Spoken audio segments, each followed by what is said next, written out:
Hi there guys, and God's good evening to everyone of you. Let's do this quick. Thank you Lord for all the blessings that you give, for all the trials and challenges that I surpassed.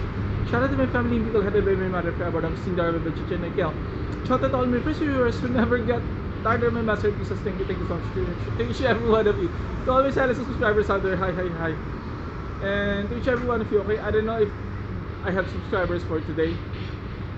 Can't able to figure out because some kind of being confused about the numbers. I don't know if YouTube is deducting my subscribers. Anyway, just let's continue our discussions last night about my reviews for, hold on, so we're still on the go. Reviews for Abigail movie. As I was saying last night that if Megan has only one dance step, but Abigail has lots of dance steps. I think 3 or 5 different kinds of dance steps. And what I say about the movie, some kind of fantastic and entertaining, fun.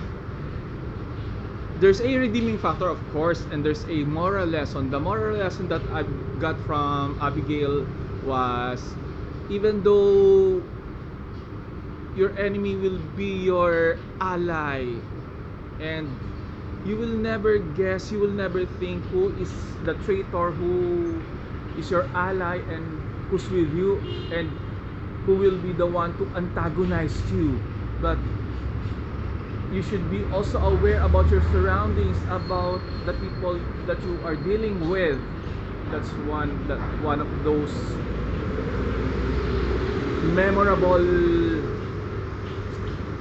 what I'm saying, memorable moral lessons. Okay, and aside from that, gosh, I couldn't really believe, because this is a different kind of movie. And